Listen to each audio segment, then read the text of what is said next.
10월 6일 연중 제27주간 수요일 성 브루노 사제 본기도 전능하시고 영원하신 하느님, 저희 공로와 소망보다 더 큰 은혜를 베풀어 주시니 저희 기도를 들으시어 양심의 가책을 받은 저희 죄를 용서하시고 감히 청하지 못하는 은혜도 내려주소서. 성부와 성령과 말씀의 초대. 주님께서는 아주까리 하나에 기뻐하고 화를 내는 요나 예언자에게 그렇다면 커다란 성읍 니네베를 어찌 동정하지 않을 수 있겠느냐고 하신다. 예수님께서는 기도하는 것을 가르쳐 달라는 제자들에게 주님의 기도를 가르쳐 주신다. 제1독서. 네가 이 아주까리를 그토록 동정하는구나. 이 커다란 성읍 니네베를 내가 어찌 동정하지 않을 수 있겠느냐. 요나 예언서의 말씀입니다. 요나는 매우 언짢아서 화가 났다. 그래서 그는 주님께 기도하였다. 아, 주님, 제가 고향에 있을 때에 이미 일이 이렇게 되리라고 말씀드리지 않았습니까? 그래서 저는 서둘러 타르시스로 달아났습니다.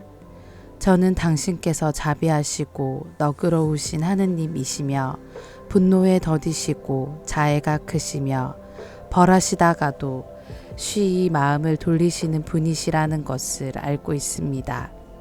이제 주님, 제발 저의 목숨을 거두어 주십시오. 이렇게 사느니 죽는 것이 낫겠습니다. 주님께서 네가 화를 내는 것이 옳으냐 하고 말씀하셨다. 요나는 그 성읍에서 나와 성읍 동쪽에 가서 자리를 잡았다. 거기에 초막을 짓고 그 그늘 아래 앉아 성읍에 무슨 일이 일어나는지 보려고 하였다. 주 하느님께서는 아주까리 하나를 마련하시어 요나 위로 자라오르게 하셨다.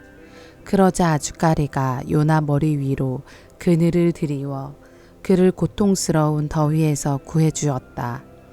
요나는 그 아주까리 덕분에 기분이 아주 좋았다. 그런데 이튿날 동이 틀 무렵 하느님께서 벌레 하나를 마련하시어 아주까리를 쏠게 하시니 아주까리가 시들어 버렸다. 해가 떠오르자 하느님께서 뜨거운 동풍을 보내셨다. 거기에다 해가 요나의 머리 위로 내리쬐니 요나는 기절할 지경이 되어 죽기를 자청하면서 말하였다. 이렇게 사느니 죽는 것이 낫겠습니다. 그러자 하느님께서 요나에게 물으셨다. 아주까리 때문에 네가 화를 내는 것이 옳으냐? 그가 옳다 뿐입니까? 화가 나서 죽을 지경입니다. 하고 대답하니 주님께서 이렇게 말씀하셨다. 너는 내가 수고하지도 않고 키우지도 않았으며 하룻밤 사이에 자랐다가 하룻밤 사이에 죽어버린 이 아주까리를 그토록 동정하는구나. 그런데 하물며 오른쪽과 왼쪽을 가릴 줄도 모르는 사람이 12만 명이나 있고 또 수많은 짐승이 있는 이 커다란 성읍 니네베를 내가 어찌 동정하지 않을 수 있겠느냐. 주님의 말씀입니다. 하느님 감사합니다. 복음. 주님, 저희에게도 기도하는 것을 가르쳐 주십시오. 루카가 전한 거룩한 복음입니다. 예수님께서 어떤 곳에서 기도하고 계셨다.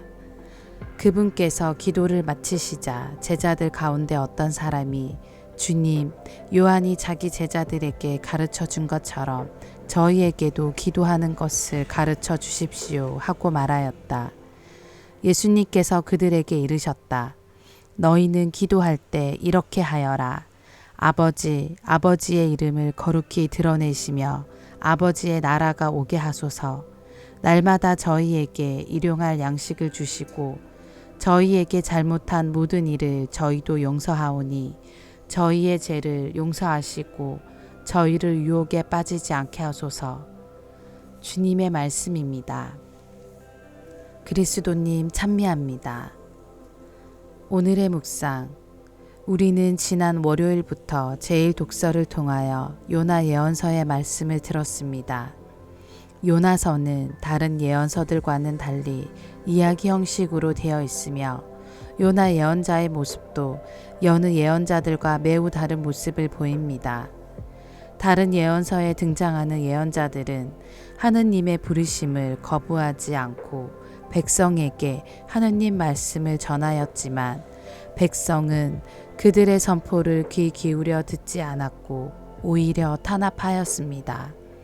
반면에 요나 예언자는 하느님의 부르심을 피하여 도망가기도 하였으며 단 한 번의 선포만을 하였을 뿐입니다. 이제 40일이 지나면 니네베는 무너진다. 더욱 놀라운 것은 예언서 가운데 거의 유일하게 예언자의 선포를 들은 사람들이 가장 낮은 자리에 있는 사람부터 가장 높은 자리에 있는 임금까지 모두 죄를 뒤집어 쓰고 회개의 시간을 가진다는 사실입니다. 만약 요나 예언서가 3장에서 끝났다면 모든 것이 행복하게 끝나는 결말이었을 것입니다. 그런데 4장에 이르러 너무나 당황스럽게도 하느님 말씀을 선포하였던 요나 예언자가 불만을 터뜨립니다.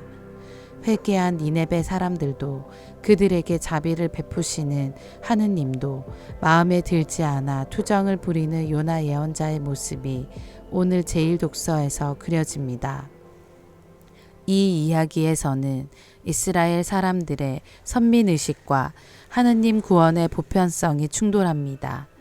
하느님께서 우리를 선택하셨으니 하느님께서는 우리만의 하느님이 되셔야 한다는 인간적 고집이 드러납니다. 반면에 요나서의 중심에는 인간의 편협함을 뛰어넘는 하느님의 크신 사랑과 자애가 있습니다. 요나 예언서는 우리의 편협한 시선과 생각이 하느님의 자비를 방해할 수 있음을 경고합니다. 하느님께서는 우리만의 하느님이 아닌 세상 모든 이의 하느님이시기 때문입니다. 아멘.